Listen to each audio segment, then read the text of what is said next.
Okay, I know this is an aggressive title, but I thought it was funny.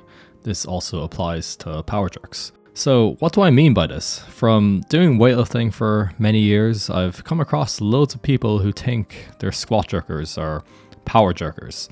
They then decide to do power jerks or squat jerks as their main jerk and believe they can jerk more using this technique. I was actually one of these people. I did power jerks for a while and even played with squat jerks. At the time, I was actually able to power jerk and squat jerk more than my split jerk, so it made sense to make the switch, right? Surely, if a lifter is able to power jerk or squat jerk more than they can split jerk, it isn't a bad idea, isn't it? But you have to ask yourself why this is the case. It's because 99% of the time, it's because their split jerk technique sucks and they haven't spent enough time working on it. For example, if a powerlifter decided to start weightlifting, on day one he'd probably be able to power jerk more than a split jerk. Would it be rational to conclude from this that he's a power jerker? Definitely not. If he worked a lot on split jerk technique, eventually it would surpass his power jerk. Just because you're able to power jerk or squat jerk more than your split jerk in the short term, it doesn't mean it's the best lift for you in the long term. Learning the split jerk is much harder than learning power jerks. People tend to get frustrated with split jerks and they know other options exist. So for fun and out of frustration, they do power jerks or squat jerks and convince themselves that is the lift for them. The main point I want to get across is that if your split jerk sucks, it's more than likely because you haven't spent enough time working on it or you learned it incorrectly. Numerous times I've come across lifters who convince themselves they can't split jerk because of some injury, and it's always nonsense. It's like they hate split jerks so much that they'll come up with any reason to avoid doing them entirely. If your snatch or clean sucks, you have no other option but to improve your snatch and clean. If your split jerk sucks, you should work on your split jerk. The conclusion shouldn't be that the split jerk isn't for you. If you're interested, I have a new mobility guide on my website. It includes videos and explains how to incorporate mobility into your program. There's also a full 15-week weightlifting program for sale that allows you to peak your snatch, clean, jerk at the end. If you're a powerlifter, there's a full 14-week program for sale and a 10-week squat program. I'm also doing one-on-one coaching again. If you want personalized programming and technique feedback, this is a good option. And if you want, my tank top is now discounted by quite a bit. Links below. So power jerks and especially squat jerks are incredibly inconsistent lifts.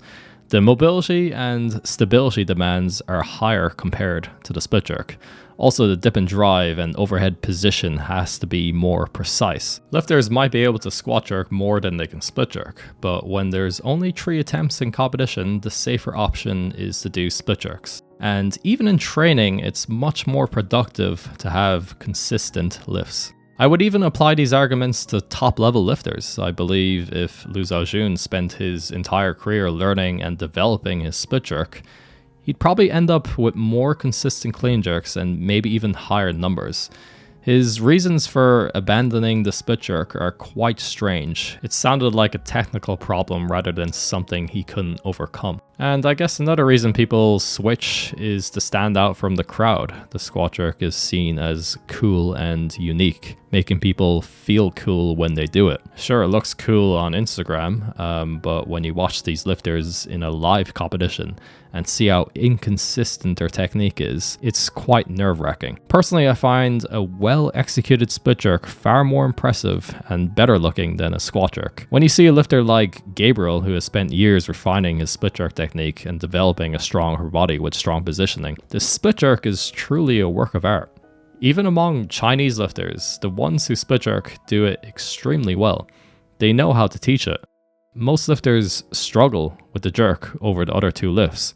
For me, it felt like the most technical of the 3 lifts. It just takes time to develop a strong split jerk. I think people just need to appreciate it a lot more. But don't get me wrong, I believe there are some legitimate reasons people do power jerks or squat jerks over split jerks. For a very small minority, it actually does suit them, but the likelihood of it suiting you is extremely low, especially if you're getting into weightlifting in your older years. If you're someone getting into weightlifting at an older age, these styles of jerk technique are especially terrible options because mobility, stability, and precision in the jerk is your weakness. Which brings me on to my next point.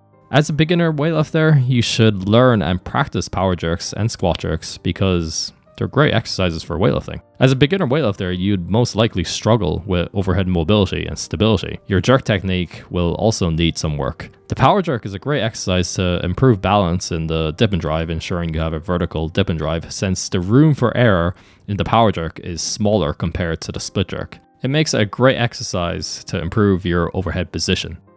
The same can be said for the squat jerk. The squat jerk is a great exercise to improve your mobility and stability, which is also useful for the snatch.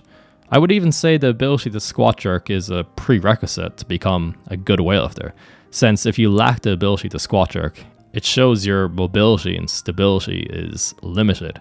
It's a great goal for a beginner lifter to work towards. As an intermediate or advanced level lifter, you should have no problem squat jerking 50 to 65% of your best jerk. It's a fun exercise to practice too, making it a great tool for developing and maintaining mobility. It's just wrong to replace split jerks with power and squat jerks. So in short, if you can't perform a squat jerk with an empty bar, that's a problem and you suck. If you think you're a squat jerker because it looks cool, then you're an idiot.